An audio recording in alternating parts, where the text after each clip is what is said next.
түмэнд шинжлэх ухаан хэрэгтэй. Шинжлэх ухааны хөгжүүлээг улс гүрэн зайлшгүй бусдын хараат болдог жамтай. Фредерик Жолио-Кюри. За телевиз үзэгчдийнхаа энэ өдрийн амрыг ирье. Энэ томьёо нэвтрүүлгийн ээлжид дугаараар бид хөнгөн үйлдвэрийн салбарт хийгдэж байгаа суурь судалгаа болон хавсар судалгааны ажлын талаар бид өнөөдөр ярилцах гэж байна. Бидэнтэй энэ асуудлаар ярилцахаар шинжлэх ухааны технологийн их сургуулийн профессор, Монгол Улсын ардын багш академич Авдай. Мөн шинжлэх ухааны технологийн их сургуулийн хөнгөн үйлдвэрийн профессорын багийн тэргүүлэх профессор, техникийн шинжлэх ухааны доктор профессор Удуул нараа оролцож байгаа юм. Тэгэхээр би эхлээд Авдай багшаас нэг асуулт асууя. Тэр энэ хөнгөн үйлдвэрийн салбарт явагдаж байгаа энэ суурь судалгаа, энэ хавсар судалгааны асуудлын талаар ерөнхийдөө нэг энэ сүүлийн үед хийгдсэн ажлуудаар та нэг тоо хэлэхгүй юу? Одоо хөнгөн үйлдвэр гэдэг чинь юу шүү дээ. Тэгээд мадаа жоохон гаралтай ноос, ноодуур, арил шир одоо боловсруулах ийм чиглэлтэй байгаа ерөнхийдөө. За яг дээр нь одоо тэр модул сургууль салбар, оюутны салбар, хэвлэлийн салбар болоод энэ манайхны энэ хөнгөн үйлдвэр гэсэн категорид хуваагдаж явж байгаа л да. За тэгэхээр энэ ерөөсөө Монголын одоо энэ нутагт болоод энэ хүн амьдарч гэсэн түүхэд бараг сая жахуу жилээр тоологдож байна. Тэгэхээр 14,000 гаруй жилийн өмнөөс ингээд энэ адгуус амьтдыг өөртөө дасгаад сүүлийн 6,000 гаруй жил болвол ингээд гаршуулад тэгээд тэрнийх одоо ноос ус арил ширийг ашиглаж ирсэн байхгүй. Тэгэхээр манай хөнгөн үйлдвэрийн салбар гэдэг бол үндсэндээ тийм ард түмний уламжилт одоо энэ боловсруулах технологи төр ноос, ноолуура, арил ширээ ийм одоо технологи төр бол үндэслэж тэг бий болсон юм. За тэгэхээр эн чинь одоо ерөөсөө тэг ардын арга шүү дээ. Дээрээс одоо ингээд ноосоо боловсруулаад эсхийгээ хийгээл гэрээ эсхий. За тэгээд наана нь бол энэ ордын гуц тэгэл одоо имэйлийн хэрэглэл хүртэл ингээд эсгийтэй типс, гүлэм, олон цаг тохом гэдэг нэг ийм хэсэг юм байгаа. За арил шир бол бас дээр үеэсээ арил ширээ боловсруулаад ингээд готол, ховтос янз бүрийн хийгээд ирсэн. Тэгэхээр энд одоо боловсруулж яхад явцд бол зүгээр химийн одоо тийм байхтар бодис биш. Зүгээр байгаль дээр байдаг одоо хужир шүүж байдаг юм уу? Ийм зүйлийг бол хэрэгжилсэн байгаа юм л да. Тэгээ энэ маань ингээд явсаар гоо гэдэг манай энэ хөнгөн аж үйлдвэрийн үндсэндээ технологи ихтэл босод технологийн одоо энэ суур нь болж байгаа юу?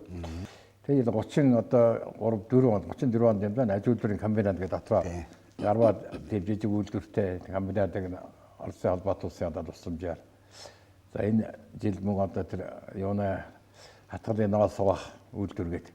Тэрээс энэ хоёрыг чи байгуулад ингээд үндсэндээ хөнгөн үйлдвэрийн ноос одоо боловсруулах үйлдвэр эхлэл тавигдсан л да.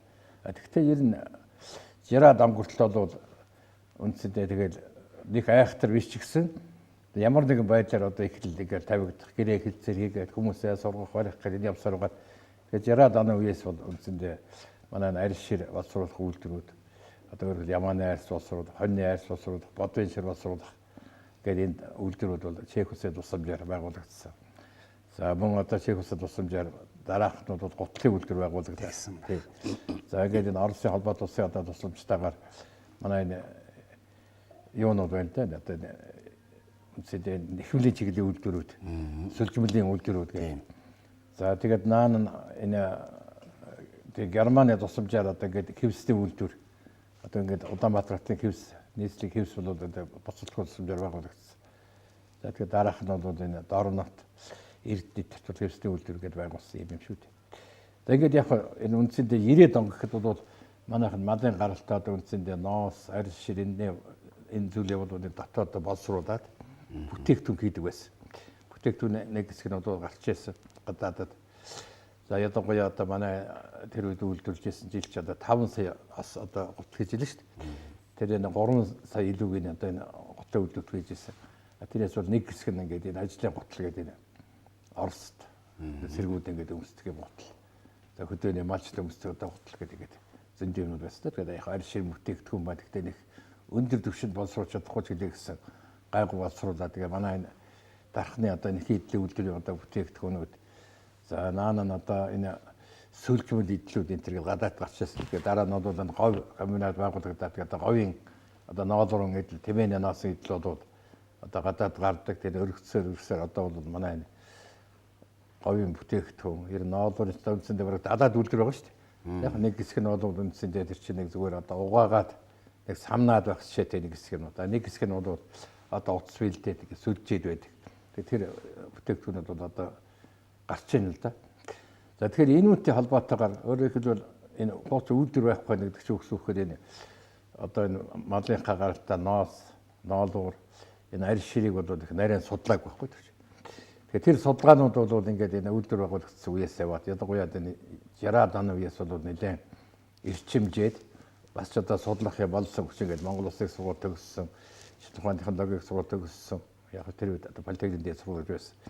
За тэрнээс гадна одоо ингээд гадаадд бол эхний улсууд ингээд тэр төгсөж иж л шүү дээ.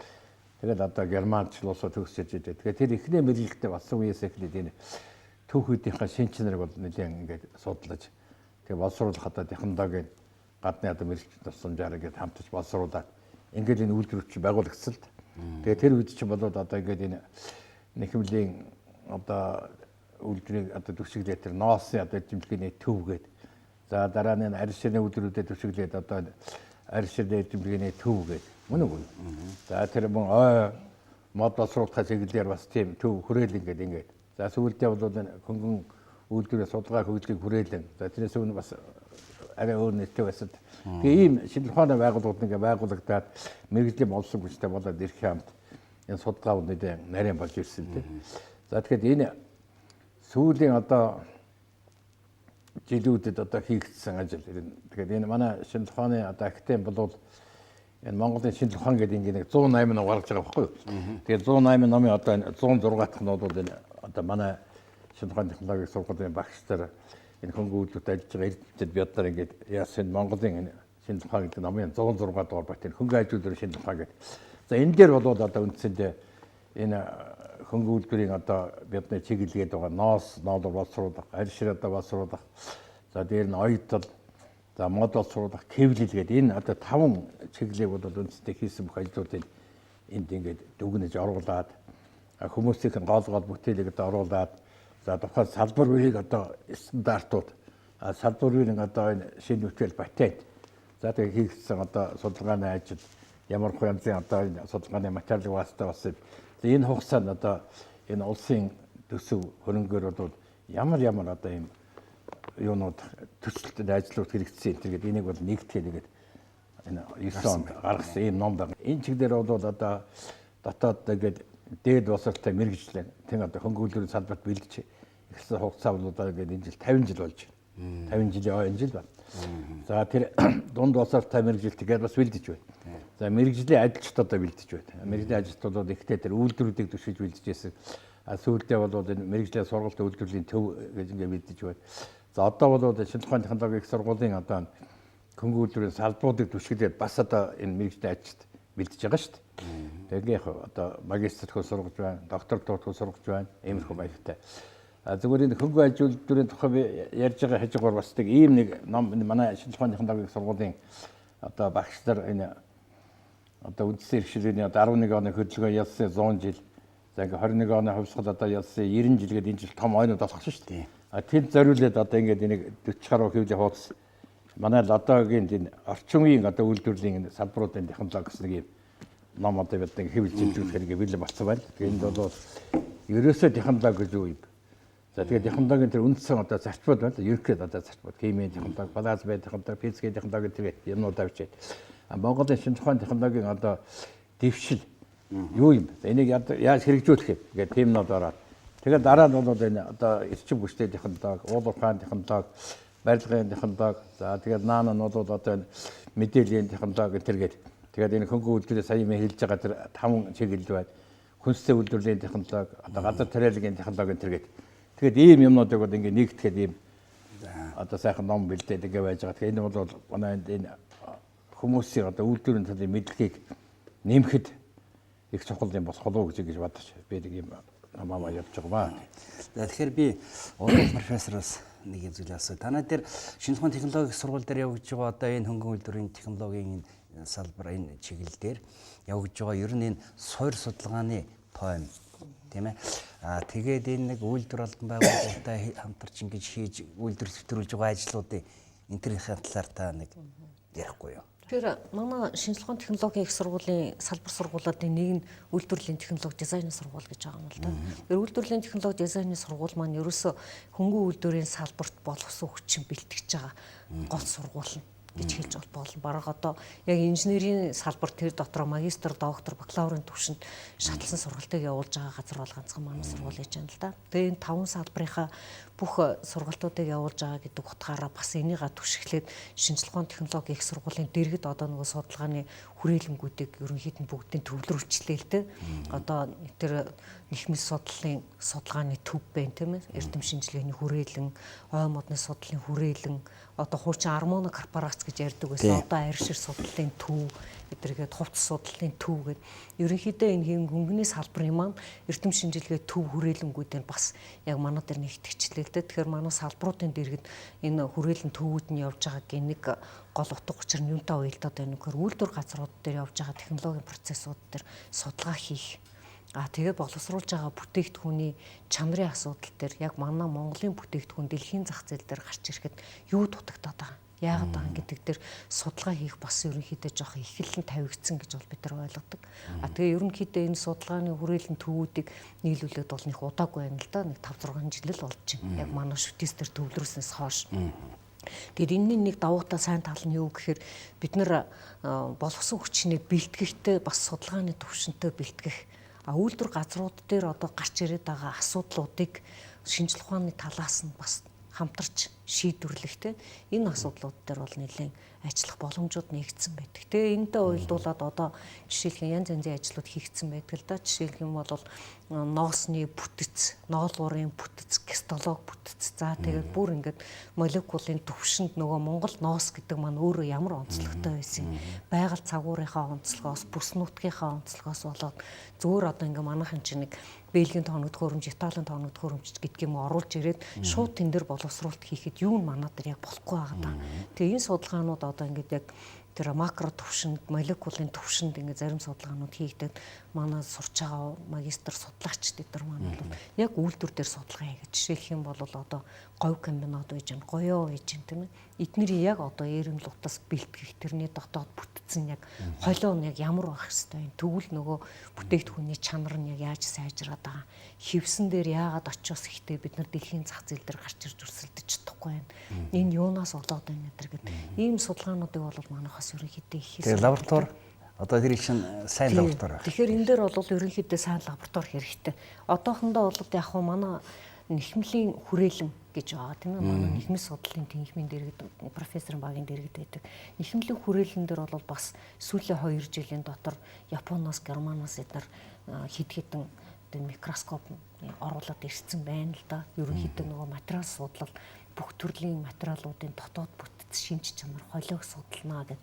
Тэгээ яг хуу ерөнхийдөө эхлэлүүд нь тавигдаад явж байна тийм ээ. За яг хуу тэгээд ер нь цаашдын зураг бол ирээдүг ингээ харж байхад бол манай Монголын яг энэ үйлдвэрүүдийг хөгжүүлэх ганц манай хөнгө үйлдвэрийн салбарч биш. Ер нь үйлдвэрүүдийг хөгжүүлэхэд энэ экспертиз лабораторийн тоног төхөөрөмжүүд эднэрийг бас нэг шинжлэх, өөрчлөх, бүр ингээ төвлөрсөн тийм том юмнуудыг байгуулах хэрэгтэй л дээ. Яагаад гэвэл дээр одоо нэлээд дээр 80-90-ад онд бол эрдэм шинжилгээний хүрээ юу гэж институт гэж байсан шүү дээ, тийм ээ. Бүр зураг төслийн институт бүр төвлөрсөн. Тэгээ тэр ноос гэвэл зөвхөн ноосны тоног төхөөрөмжийн эрдэм шинжилгээний туршилтын институт. Одоо тэр үйлдвэрлэл одоо юу нэ? Одоо жишээл үйлдвэрлэл таанаас одоо юу нэвтрүүлж байна? Одоо ямар шинэ ажлууд нэвтрүүлж байна? Одоо ерөнхийдөө одоо энэ утасны шинж чанар яг уу манай ноос ноолуурын үйлдвэрүүдийн гол бүтээгдэхүүн бол одоохондоо утас бэлтгэх ажлууд яваад байна шүү дээ. Сэлжмэл бүтээгдэхүүн боловсруулаад одоо дандаа ноолуурын бүтээгдэхүүн дээр голчилчод байна л да. Яг уу тэгээд баг зэргийн ноосон даав үйлдвэрлэж, хевс үйлдвэрлэж. Энэ дээрээсээ бол одоо яг бидний хийгдэт байгаа ажлын гол чиглэл нь юун дээр байгаа даа нү гэхээр eerмэл утасны маань шинж чанар яах хэвтэй.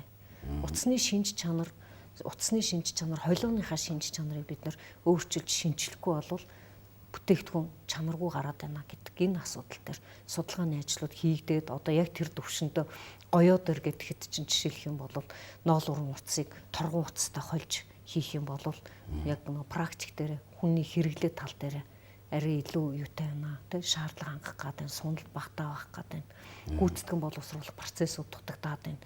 Хэдэн удаагийн самналтын процессор явж иж хевсний ачуусан хэмжээ багасах юм бэ, тэ гэл. За тэгээд яг хуу арьс ширний үйлдвэрүүд дээр бол яг үнэндээ манай боловсролтой үйлдвэрүүд бол зогсчод байна шүү дээ. За яг сургалт явагдаж байна тийм ээ, сургалтын процесс. Улс орчин бэлт гэж байна. Тэрнээс гадна багш нар оюутнууд, докторант, магистрант улсуудтайгаа оюутнуудтайгаа одоо бас эрдэмтэн судалгааны ажлыг хамтарч ингээд хийгээд заагаад хамтраад явж байна. Нөгөө талаар бас үйлдвэрлэлийн бааз дээр ажиллаж байгаа. Ингээд одоо гурвалсан холбоо байх хэрэгтэй шүү дээ. Тэгэхээр энэ гурвалсан холбоог бий болгох тал дээр ер нь ямар ажил хийдэг юм? Ер нь манай шинжлэх ухааны технологийн их сургуулийн ураа гэх юм уу да. Гол чиглэл тэр дотор манай дизайны сургуулийн ерөөсө бүр алсын зорилгон дээр нь байж идэх үйлдвэрлэл, эрдэм шинжилгээ, судалгаа. Энэ гурлаас сургалт энэ гурван маань яг ерөөсө цогцоор явж явах хэвээр. Тэгээд яг сүүлийн үед бид нар үйлдвэр газруудтайгаа мэргэжлийн холбоодуудтайгаас нэлээх ажиллаад байгаа юм л да. Юу гэхээр үйлдвэр нэг тусдаа үйлдвэрлэлийн процесс явуулаад тэнцээ зүгээр бизнес явуулдаг улсууд маань бас яг нөгөө шинжлэх ухаанаасаа жоохон холдчихоор одоо гадны технологиг шууд оруулж ирж нутагшуулах гад ч юм уу. Эсвэл бол тоног төхөөрөмж оруулж ирээд яг ингээд хэрэглээд эхэлдэг. Манай нөгөө түүхий бүтээгдэхүүнтэй тохирдоггүй. Тэгээ энэ юунаасаа болоод байгаа юм бэ? Яагаад байгаа юм бэ гэд. Одоо ерөөсөө энэ тархны нэхий дээр бол нэг гашуун дурслага байж штэ. Бид нар саяхан энэ хавар очиод ирсэн л дээ. Тэг ингээ харж байхад чинь тэнд ерөөсөө мэрэгчлэн хүн байхгүй болсон. Нөгөө арьс нэхийгээ боловсруулж мэдэхгүй. Тэгэнгүүт нөгөө нэхий идэл бүтээгдэхүүн ингээд боловсруулаад байж хат нь зөвөр ингээ үсийг очиод зулгаахаар унаад салж унаад байгаа байхгүй. Тэг үгүй эн чинь ямар технологи яг одоо танах юм хийгээгүй юм гэсэн чи өө ийм юм хийх хэрэгтэй гэдэг юм уу? Манад мэрэгчлэн хүн байхгүй болохоор чи бид нар сайн мэдэхгүй шүү дээ гэдэг ч юм уу? Жишээлх юм бол тэг. Тэгэхээр энэ дээрээс юу харагдаад байна вэ гэхээр бизнес явуулж байгаа зарим газрууд маань болохоор өөрсдөө яг нөгөө мэрэгжлийн хүн харьцангуйгаар тутамг болчихсон. Манад ч боловсон хүчин бэлтгэх юу чинь нэг хэсэг тасалдчихлаа шүү дээ. Гадаадд бэлтгэжсэн. Энд чинээсээ болоод яг мэрэгжлийн хүмүүс бэлтгэдэггүйгээс болоод дээр нь сургуулийн энэ үйлдвэрлэлийн уялдаа холбоо нэг хэсэг байхгүй байснаас болоод ерөөсөө нөгөө тоног төхөөрөмж оруулж ирсэн ч буруу тоног төхөөрөмж оруулж ирэл нөгөө үйлдвэрийн бизнес нь алдагддаг ч юм уу те. Эсвэл бол шинжлэх ухааны үндэслэлгүйгээр онлын тооцоогүйгээр хийгдсэнээс болоод бас нэг өрөөсгөл юм гарч ирээд байдаг. Гэтэл манай ихтэй сургуулиуд болохоор чи үйлдвэрүүдтэйгээ бас ингээд нөгөө бизнесийн байгууллагууд чи манай нууц гэдэг ингээд хаалгаа нэг хэсэг хааж эхэлсэн шүү дээ. Оюутнуудыг оруулахгүй ч гэдэг юм уу. Тэгэнгүүт бидний нөгөө сургаж байгаа боловсон хүчин маань жоохон хийсвэр байдлаар онлын төвшөнд нэг 80-90% зөвөр лекцээр явах жишээтэй ч юм уу. Иймэрхүү алдаанууд бол бидний энэ өнгөрсөн процессууд дээр бол харагдаж явдаг гэж ойлгодог. Энэ юу яасан? Энэ бараад хөнгөж үйлдвэрийн салбарт бас нэг азтай юм тохиолсон байхгүй юу? Энэ Германы одоо техник хамт ажиллагааны нийгэмлэг гэдэг байгаа шүү дээ. Тий. Тэр нийгэмлэгийн шугамар одоо манай энэ моос ноолор үйлдвэрийн салбарт Хэвлэл. Тий, хэвлэл, мод. За наана энэ арьс шир гэдэг ийм төслүүд хийгдсэн байхгүй юу? 4-5 төсөл. Тэгээд тэр төслийн хүрээнд бол одоо холбогдох лабораторийн тоног төхөөрөмж ирсэн.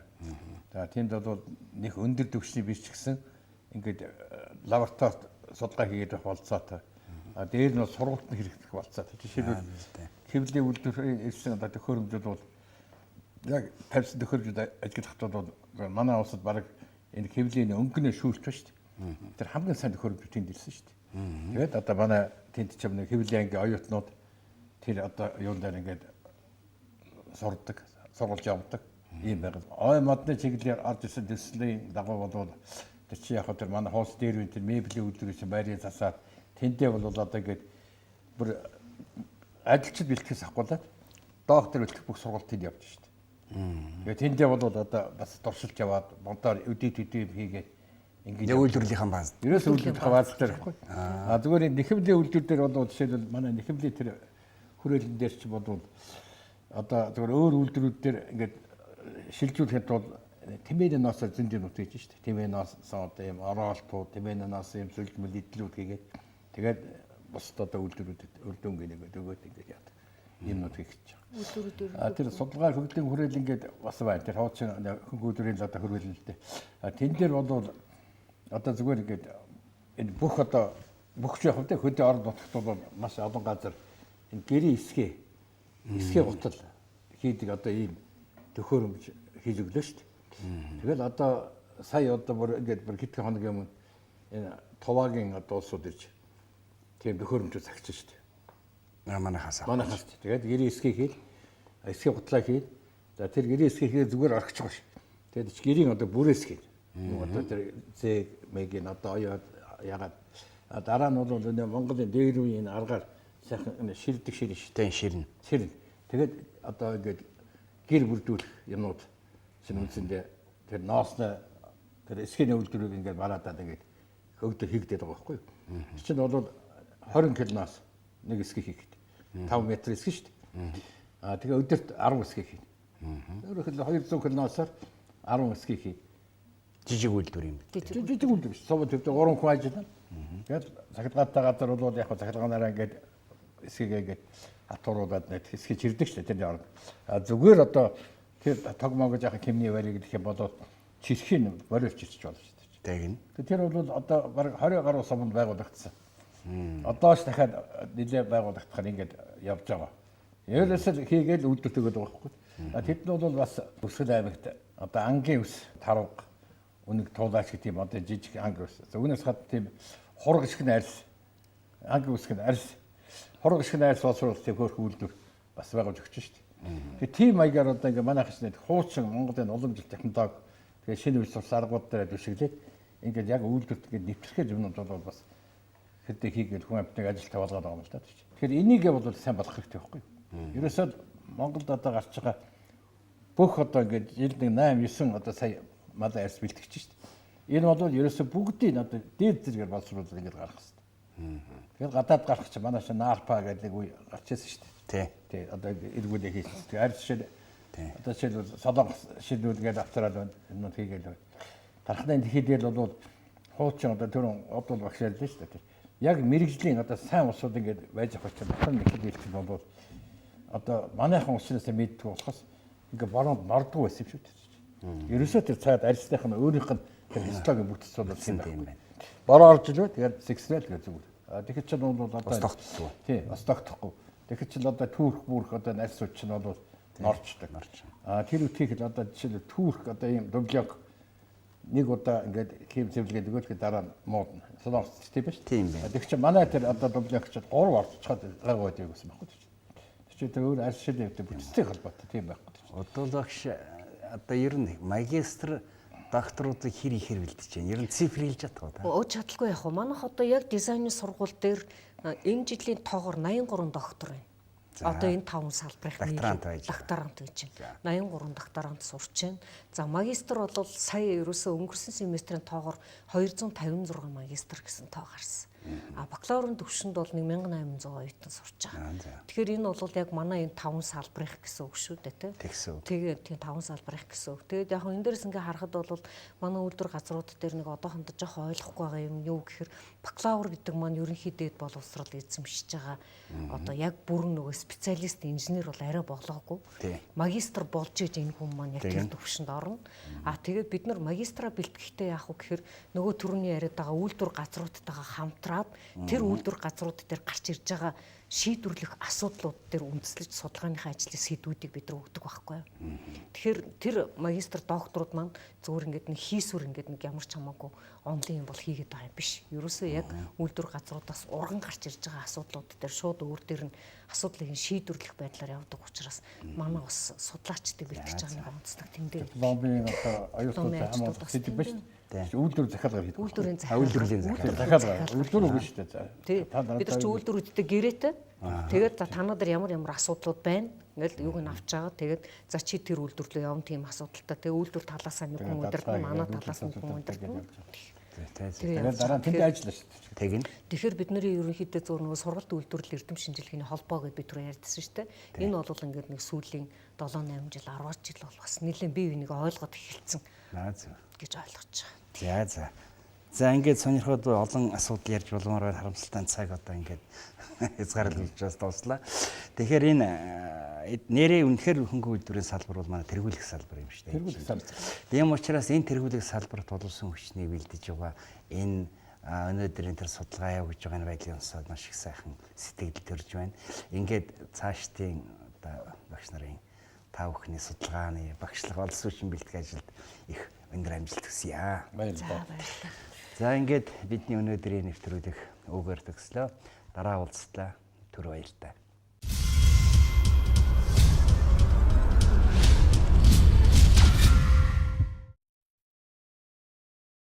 Монгол Улсын орчин үеийн шинжилгээ ухааны байгууллагын үүсэл ялангуяа түүний ихэнх үеийн үүсэл төлөвшлийн түүхэнд бол томоохон байр суурийг бүгд найрамд Монгол Ард улсын ерөнхий сайд агсан Амаргой бол эзэлдэг юм аа.